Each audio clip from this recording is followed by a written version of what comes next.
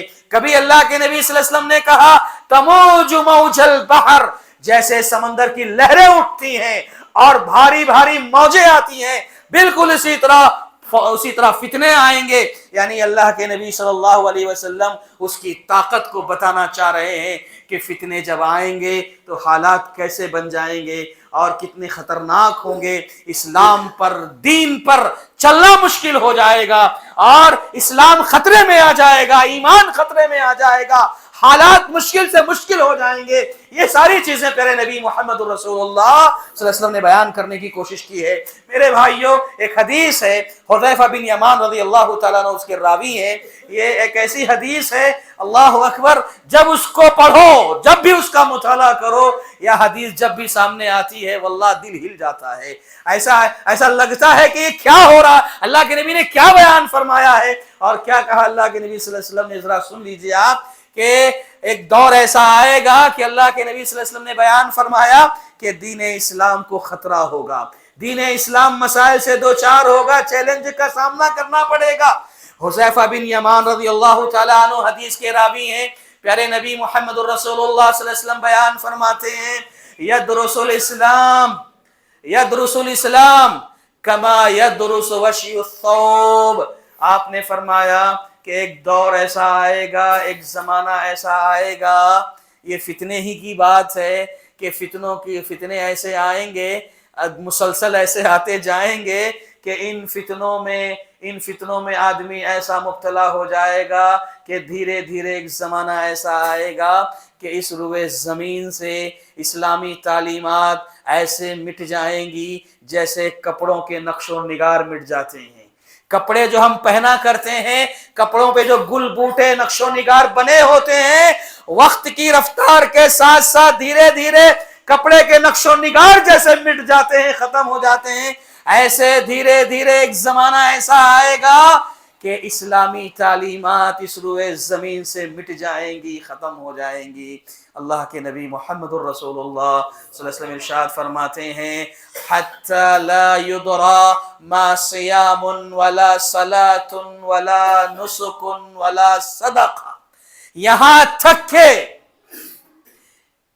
اس وقت اس روئے زمین پر ایک آدمی بھی ایسا نہیں رہے گا جس کو یہ پتا ہوگا کہ روزہ کسے کہتے ہیں، نماز کسے کہتے ہیں، عمرہ اور حج کسے کہتے ہیں، صدقہ زکوٰۃ کسے کہتے ہیں، کسی کو نہیں معلوم ہوگا۔ آج ہمیں پتا ہے نا نماز کس چیز کا نام ہے، آج ہم جانتے ہیں روزہ کسے کہتے ہیں، آج ہمیں پتا ہے عمرہ حج کیا ہوتا ہے، لیکن ایک زمانہ ایسا آئے گا، یہ فتنے ایسے آگے بڑھتے رہیں گے کہ اس روئے زمین سے اسلامی تعلیمات مٹ جائیں گی، ختم ہو جائیں گی۔ نماز کیا ہے، نماز کسے کہتے ہیں، کوئی جاننے والا نہیں بچے گا۔ بڑی عمر کے کچھ لوگ ہوں گے، کچھ بوڑھے ہوں گے، بوڑھیاں ہوں گی، عمر رسیدہ لوگ ہوں گے، مرد و خواتین بڑی عمر کے لوگ ہوں گے، وہ کہیں گے، کیا کہیں گے؟ ادرکنا آباءنا علی ہذہ الکلمہ لا الہ الا اللہ، کہ ہم نے اپنے باپ داداؤں کو، ہم نے اپنے بزرگوں کو، ہم نے اپنے بڑوں کو اس کلمے کو پڑھتے ہوئے دیکھا تھا، اس کلمے کو پڑھتے ہوئے سنا تھا۔ وہ کلمہ کیا ہے؟ لا الہ الا اللہ۔ ہم نے اپنے بڑوں کو، وہ اس وقت کے بوڑھے کہیں گے، ہم نے اپنے بڑوں کو کبھی سنا تھا کہ وہ لا الہ الا اللہ پڑھا کرتے تھے, صرف لا الہ الا اللہ پتا ہوگا, نماز نہیں معلوم, روزے نہیں معلوم, حج عمرہ کچھ نہیں پتا ہوگا, اس روئے زمین سے ساری اسلامی تعلیمات مٹ جائیں گی, اور وہ کہیں گے ہم صرف لا الہ الا اللہ سنا کرتے تھے تو ہم بس وہی لا الہ الا اللہ پڑھتے رہیں گے. ان کے شاگرد حذیفہ بن یمان رضی اللہ تعالیٰ عنہ کے شاگرد صلہ رحمہ اللہ نے کہا, اے حذیفہ یہ بتاؤ کہ جب ایسا زمانہ آ جائے گا, اس روئے زمین سے اسلامی تعلیمات مٹ جائیں گی, سب ختم ہو جائیں گی, اور صرف لا الہ الا اللہ باقی رہ جائے گا, اور لا الہ الا اللہ کہنے والے لوگ رہیں گے, تو لا الہ الا اللہ جو لوگ کہیں گے کیا ان کو یہ لا الہ الا اللہ کہنا فائدہ پہنچائے گا؟ نماز نہیں, روزہ نہیں, کچھ نہیں, صرف لا الہ الا اللہ پڑھ رہے ہوں گے تو کیا ان کو یہ لا الہ الا اللہ فائدہ پہنچائے گا؟ حذیفہ رضی اللہ تعالیٰ عنہ نے فرمایا نعم تنجیہم من النار, کہ ہاں یہ لا الہ الا اللہ ایسی طاقت رکھتا ہے, ایسا پاور قوت رکھتا ہے کہ یہ لا الہ الا اللہ, یہ کلمۃ التوحید, یہ کلمہ اخلاص کل قیامت کے دن ضرور انہیں نار جہنم سے بچا لے گا. میرے بھائی اس سے اندازہ لگا لو کہ کلمہ توحید کی کتنی بڑی اہمیت ہے. آج اللہ کا یہ فضل ہے, ہمیں شکر ادا کرنا چاہیے اللہ کا, اہل حدیثوں کو, سلفیوں کو, کہ توحید کی دولت اللہ تعالیٰ نے ہمارے اندر رکھی ہے. ہم توحید کو جانتے ہیں, سمجھتے ہیں, ایک رب کی عبادت اور بندگی کرتے ہیں, اس میں کوئی شرک نہیں, شرک کا کوئی دخل نہیں. یہ بہت بڑی نعمت ہے جو اللہ تعالیٰ نے ہماری جھولی میں ڈالی ہے. اللہ سے دعا کرو کہ اللہ تعالیٰ ہمیں اس پر باقی رکھے. میرے بھائی یہ کلمہ توحید, یہ کلمہ اخلاص, ایک زمانہ ایسا آئے گا کہ کچھ بوڑھے لوگ کہیں گے, اور ان کو یہ کلمہ قیامت کے دن نار جہنم سے ضرور بچائے گا. اب یہاں پر جو مسئلہ ہے, جو سوال ہے وہ یہ کہ حذیفہ رضی اللہ تعالیٰ عنہ نے جو کہا, اللہ کے نبی صلی اللہ علیہ وسلم کی جو حدیث بیان فرمائی کہ ایک زمانہ ایسا آئے گا کہ سب ختم ہو جائے گا, تو کیا وہ دور آئے گا ایک زمانے کے بعد؟ ضرور آئے گا. بلکہ اگر میں یہ کہوں کہ اس کا سلسلہ شروع ہو چکا ہے یا اس کا آغاز ہو چکا ہے تو یہ کوئی بعید نہیں ہے. جیسے کہ فتنوں کا ذکر کرتے ہوئے پیارے نبی محمد الرسول اللہ صلی اللہ علیہ وسلم نے بیان فرمایا تھا کہ ظاہر ہے جب یہ سب ہوگا تو دھیرے دھیرے وہ فتنے آ جائیں گے, سب ختم ہو جائے گا. کیا کہا اللہ کے نبی صلی اللہ علیہ وسلم نے؟ بادروا بالاعمال فتنا, کہ عمل کرنے میں جلدی کرو فتنے آنے سے پہلے. قطع اللیل المظلم, رات کی تاریکیوں کے مانند ہوں گے, رات کی ٹکڑیوں کے مانند ہوں گے, کالی رات کی ٹکڑیوں کے مانند وہ فتنے آئیں گے. اور اسی حدیث میں آپ نے یہ فرمایا یصبح الرجل فیہ مؤمنا ویمسی کافرا ویمسی مؤمنا ویصبح کافرا. کہتے ہیں اللہ کے نبی صلی اللہ علیہ وسلم کہ ایک زمانہ ایسا آئے گا کہ ایک شخص صبح میں مومن ہوگا, شام ہوتے ہوتے کافر ہو جائے گا, اور ایک شخص شام میں مومن ہوگا, صبح ہوتے ہوتے کافر ہو جائے گا. یہ اللہ کے نبی صلی اللہ علیہ وسلم نے پیشن گوئی فرمائی تھی. واللہ دل پر ہاتھ رکھ کر, حالات کا جائزہ لے کر یہ بتاؤ کہ کیا آج اس فتنوں کی زد میں ہم ہیں کہ نہیں ہیں؟ ایک شخص صبح میں مومن ہوتا ہے, شام میں کافر, شام میں رات میں مومن ہے, صبح ہوتے ہوتے کافر ہو جا رہا ہے. کیا یہ دور نہیں آ گیا ہے؟ ہمارا آج کا نوجوان, آج کی نوجوان نسل رات میں انٹرنیٹ پر بیٹھتی ہے, انٹرنیٹ پر جا کر بہت ساری سائٹوں پر جا کر پڑھتی ہے, سمجھتی ہے. جب وہ انٹرنیٹ پر رات میں بیٹھا تھا توحید اس کے پاس سلامت تھی, توحید اس کے پاس موجود تھی, نبی صلی اللہ علیہ وسلم کی سنتوں سے محبت تھی, لیکن رات بھر انٹرنیٹ پر بیٹھا رہا اور غلط سائٹ پر چلا گیا, نہ جانے کیا پڑھا کیا سمجھا. صبح ہوتے ہوتے اپنے ذہن و دماغ میں بے شمار شکوک و شبہات پیدا کر لیا. صبح ہوئی اس کی توحید جاتی رہی, صبح ہوئی اس کا ایمان جاتا رہا. کیا آج یہ دور ہم نہیں دیکھ رہے؟ آج کی نوجوان نسل نے